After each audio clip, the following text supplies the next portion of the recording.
My name is Maureen Tomalin and I was born in Apsley in December 1937. I started work at John Dickinson's in Apsley Mills in September 1956. It was around that time that I also met my wonderful husband.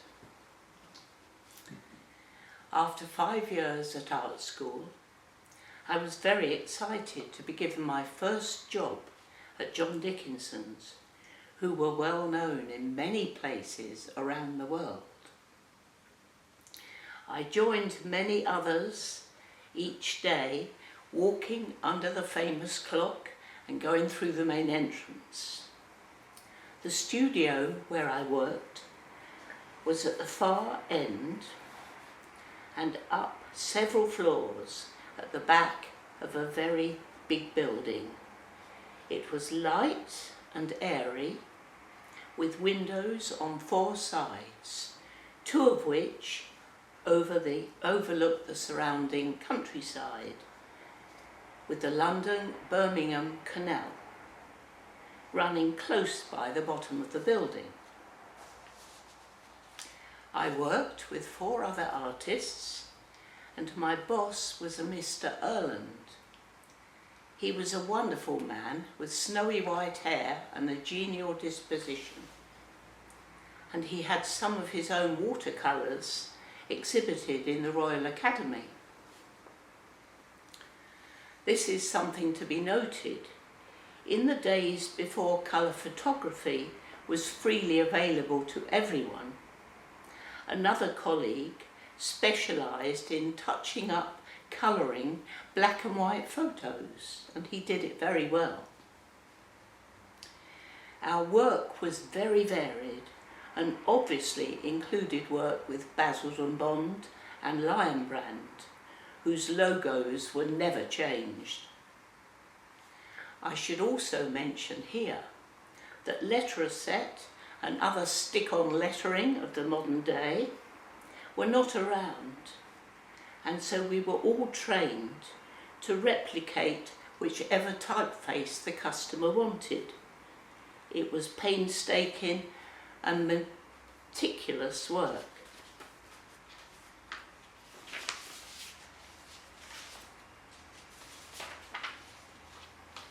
We were also asked to do the occasional certificates and awards, which involved manuscript writing and was decorated with gold leaf. They looked beautiful. But what I really enjoyed personally was creating new designs for stationery boxes filled with matching notepaper and envelopes, and sometimes notelets. We also designed serviettes and cocktail accessories, coasters, small serviettes and hostess mats. Before the days of our nice melamine shelves, we also had to design shelf paper for kitchen cupboards, which were easily wipeable. When I got married, all my shelves in my kitchen were covered with my own design shelf paper.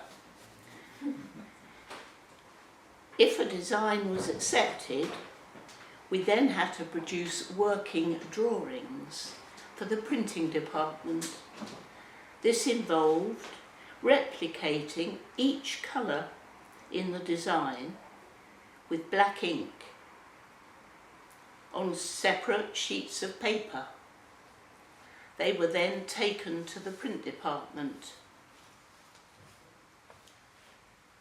I should also mention, when I was creating things, there was one particular design that I remember I did when I was courting, and it involved a box of stationery where I put hundreds of letters and envelopes as part of the design around the notepaper and the box, and I had pretend writing of the names and addresses of the recipients, and I managed to include "I love John" in my design, and it got right through into the shops with nobody noticing. I don't know whether I should say this, but for light relief, when our boss and the other older colleague disappeared, we would drop water bombs onto the unsuspecting bargees below.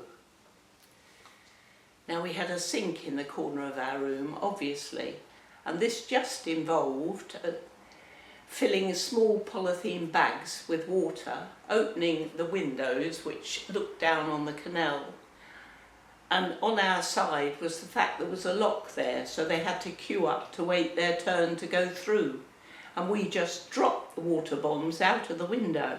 Now, because they went down 4 or 5 floors, you couldn't get a direct hit every time, but we knew when we got one because the air was filled with shouts and cries and angry noises as we shut our windows very quickly, but we had a lot of fun.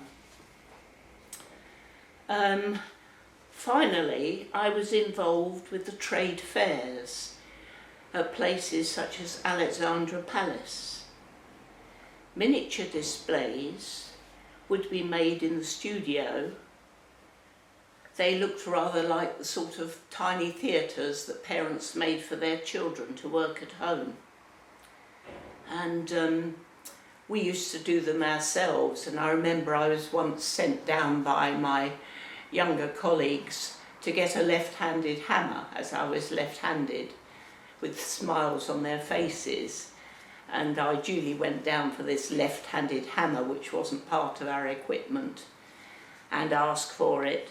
And I was told I'd have a long wait. Obviously, I eventually went back with a normal hammer. But the next day, I probably went in and caught these colleagues out because I was well known for making soap sweets. And if you mix them with a bag of Murray mints, and I'd carve them carefully and put them in the original wrappers, I caught many people out with a soap Murray mint. Anyway, finally, I was involved with the trade fairs, and when this happened, having had the miniature displays approved of, we then had to go up and buy the items for the actual show, which often, obviously for the price, we got things made in the other departments in the mill, like the engineering department or the carpenters, and we'd go down and ask them to make specific things. But what I liked, we had to buy a lot of material to display the goods, stationery goods on. And my boss would take me up to London from Apsley station, and in those days you dressed up when you went to town with a suit, high heels, gloves and hats, and I loved that. And we went to all the best stores, and the firm paid for it, and we bought yards of velvet and satin to display the goods on. And then we also had lunch before we returned home. But the opposite end of that, when the week before the display started, I used to go up with the other people, put my trousers on and clamber all over the stands, making sure things were put in the position we'd originally asked for. So I had a big variety in my work. I will finally finish by saying that John Dickinson's always looked after their staff, and I gather that happened through many generations. And we had this wonderful cafe restaurant that I remember opposite the main entrance. It was set in the grounds of Shendish Manor, where in the summer we could buy our food and sit in the garden surrounded by flowers and eat our sandwiches. It was just gorgeous before we went back to work again. Thank you very much. Well, as you saw, it was very varied. I worked from 8:30 till 5:30. I always travelled by bus. We had a short tea break in the morning, an hour for lunch, and another tea break in the afternoon. And people came in and went. We had to go up to management with our designs to get approval. I remember a Mr. King in management, Mr. Randall was a director at the time, but our paths never crossed there. But I often saw Mr. King. He lived up Green End, and on one occasion when we went up to London to buy stuff for the firm, he asked to see me and he asked me to go into a record shop in Oxford Street and collect a record he'd ordered, and he told me I must listen to it before I brought it home because he'd bought a record and wasn't happy with it and he'd had a replacement ordered. So I had to listen to this boring classical music that I couldn't stand and take it back afterwards. But it was very varied work here. We were in a very small studio with just 5 people. We all got on, the age range was great. I was only 19 when I started, 18 when I started. My boss must have been in his 50s, but it was just a happy family atmosphere, and people used to come in from the offices next door in their tea breaks to just chat and laugh, and you know, it was just a happy atmosphere. People came in to us for a laugh and a joke. We were sort of artists that didn't have to keep on at the typewriters and the notepaper. I don't know, we felt a bit freer. It was a freer atmosphere. I was never a lover of this lettering that I could do. I found that rather boring, and you know, but you had to do it. It was the bread and butter of the work. But no, there was nothing boring ever. It was just fun all the time. Or I made it fun. I didn't have any social life outside of John Dickinson's. If they had clubs and things, I didn't know about them or need them. At the time, my parents lived in Elstree, which was the only home I'd known, and so when I came to work at John Dickinson's, I had to go in digs Monday to Friday. I paid my landlady £5 for dinner, bed and breakfast from Monday till Friday, and I went home for weekends. Luckily my parents didn't charge me any more because I didn't earn much more than £5, and that paid for all my bus fares. When I went for the interview and they knew I had to have lodgings, they sent me down to the personnel department, and I was sat in front of a typewriter, and she said, "There's the list, type them out." Well, I'd never typed in my life. I hadn't done shorthand and typing, so when she came back 10 minutes later, I said, "Have you got a pen?" And I had to write down by hand 5 addresses, and I actually chose the first one, which is Cedar Walk, Lawn Lane, Cedar Walk in Hemel Hempstead, because by great coincidence I got 2 in Berkhamsted, 3 in Hemel, and I started there. It was the nearest John Dickinson's. I didn't know my way around. Went up, and it was about 12 o'clock. Rang the doorbell, and the lady answered the door, and I said, "I'm Maureen Tomalin, and I've been told you do lodgings." And "Oh yes, do come in." And when I told her, being me, where I was going to work in September, John Dickinson in the studio, she said, "My son works there." And I said, "Really? In the studio?" He was one of the 4 other men I was going to work with. "He'll be home any minute now. He's got a motorbike. You'll hear him come in. He comes back for lunch every day." So I'd already been up and seen my little room with a single bed, and my mother had told me to feel the bed to see if it felt all right. And if there was a nice front garden, so I'd done all that. And I came down, I said, "Oh well, bye-bye. Oh, you must meet Brian, I can hear his bike now." So he came in, and she said, "I've made a cauliflower cheese for lunch. Would you like to stop and have some with us? There's plenty." Well, I didn't look at any of the other digs. It was such a nice cauliflower cheese. I was there for years. And he took me, he said, "Oh, I was going to go home then. You know, that was I'd chosen my digs." And he said, he was so excited to meet me, little did he know how awful I was. And he said, "You must come back to work with me at 2 o'clock and meet your colleagues. They'll be pleased to see you." Well, it was unexpected, and I thought, well, yes, I'll see people I'm going to work with. What I'll do if I don't know them, if I don't like them, I don't know, but I'll go and meet them. So I get on the back of his motorbike. I'd never been on a motorbike in my life before. and we drive down Cedar Walk and go round the old Marlowe's roundabout, very different. And I leant the wrong way because I was only used to sailing on my aunt and uncle's boat. And he said, "What are you trying to do? Kill us both?" He said, "Hang on to me." So, we got to work and I met my colleagues, but he soon learned that I wasn't to be trifled with. I was a bit of a terror. No, I kept in touch with my landlady for a long time with Christmas cards after I left.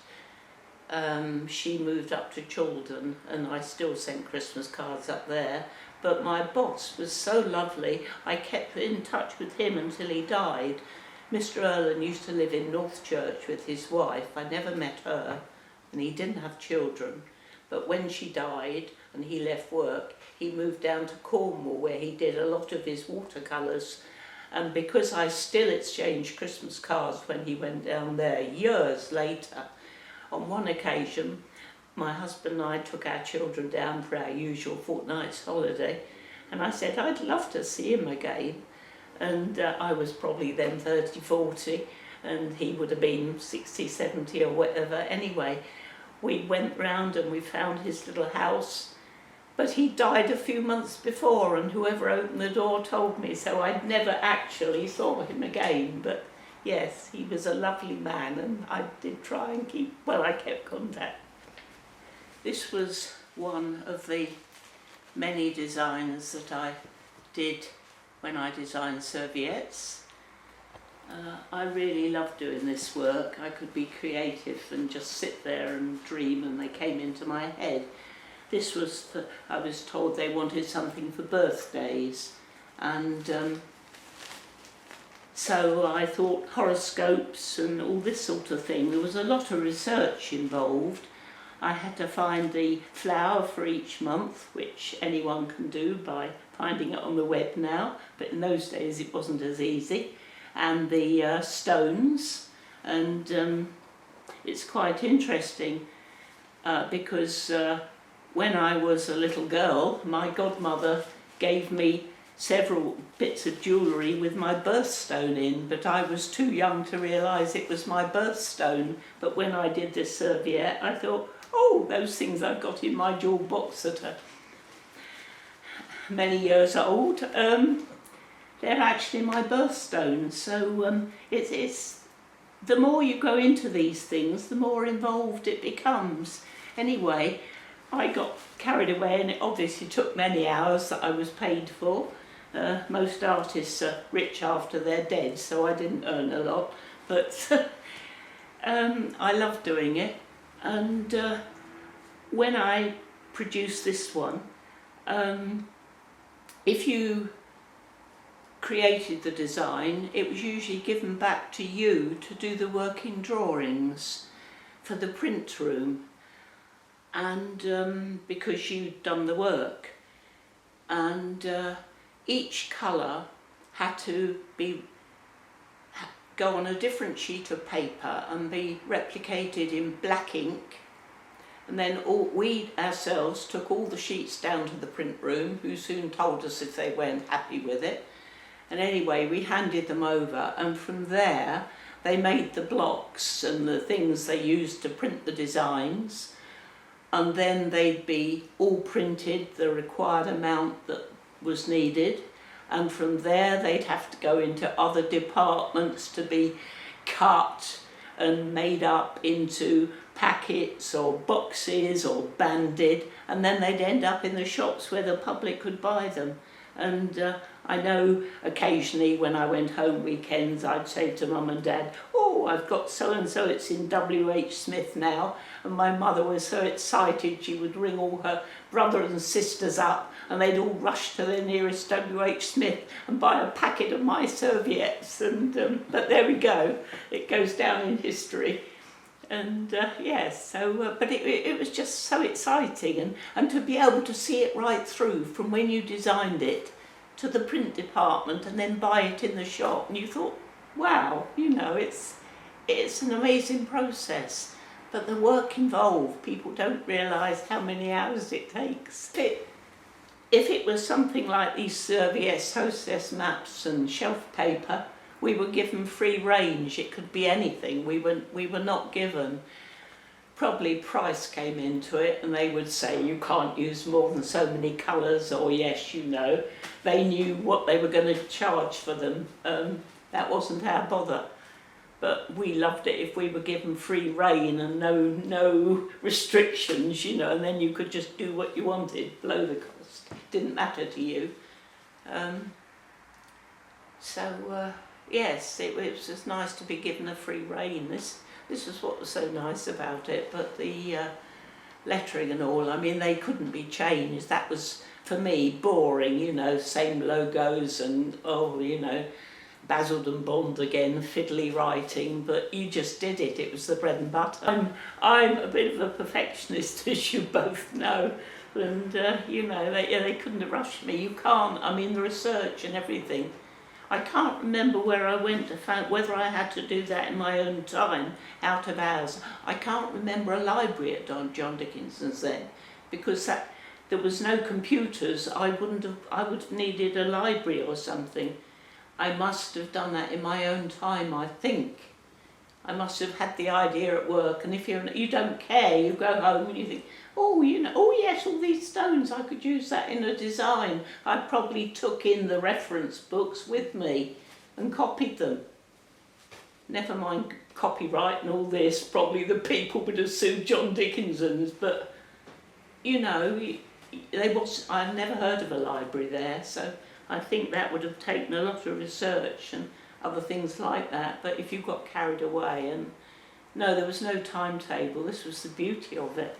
Isn't it? The carrier bag, yes, I have got a photo of me holding a carrier bag at home. I think it was something to do with Basildon Bond, and if I ever find it, I'll bring it into the museum.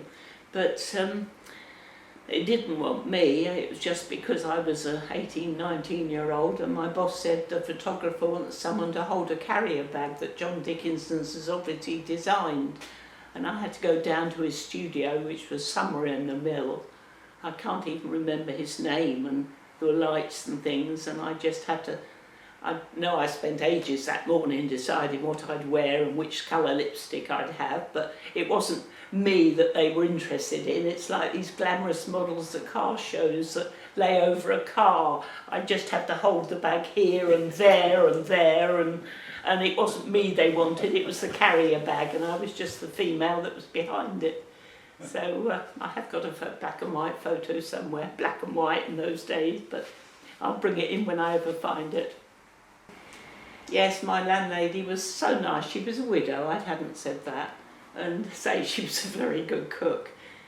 And within a week or two, she knew I only had this school friend that was also doing art at Watford Tech, that I used to go to once a week, and had the weekends with her before I came to live in Hemel.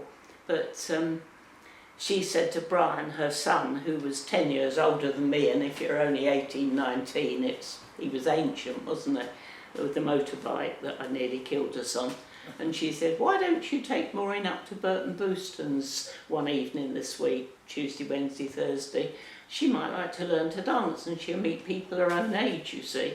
So I'm surprised he said yes, but he did, as I nearly killed him, so he took me up on his motorbike each week. And I didn't know John at the time, but I went up with him every night, going in with this man, you see, and going home with him.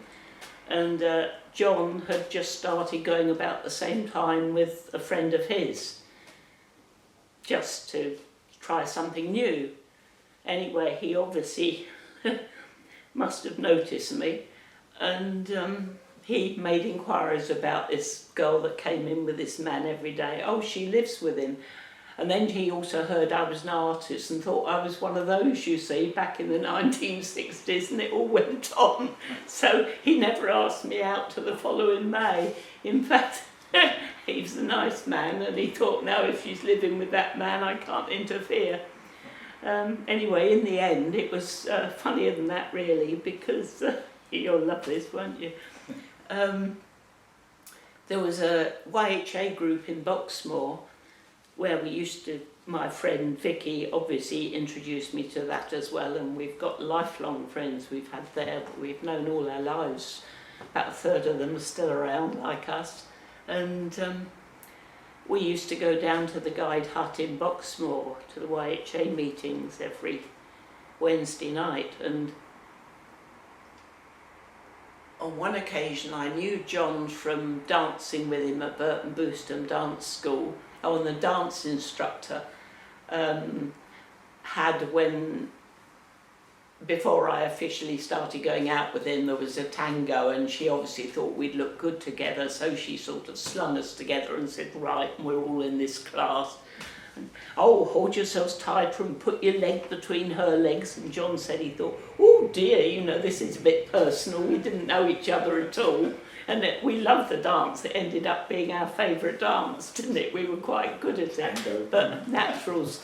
But anyway, from Burton Booston, I said to him, he lived in Boxmoor, Belgrove Avenue, and I said about the Guide Hut and the YHA, and he hadn't heard of it. Unbelievable. My friend had introduced me, so I just said, not inviting him, I said, why don't you come down and try it? Well, we've both been members ever since. And the very first meeting after he came down there, oh, it wasn't the first meeting we were having out of the Guide Hut, and it was up at Churchill, the old original Churchill, where the swimming pool was. And we were having a folk dance up there, and we got some accordionists and guitarists, and we just made our own fun. And I said, why don't you, I didn't think I was inviting you out. I just said, come and join our friends. We're up at Churchill next week. But John's always said I invited him out for the first time. So that was the start of he came up to Churchill, and we've been together ever since.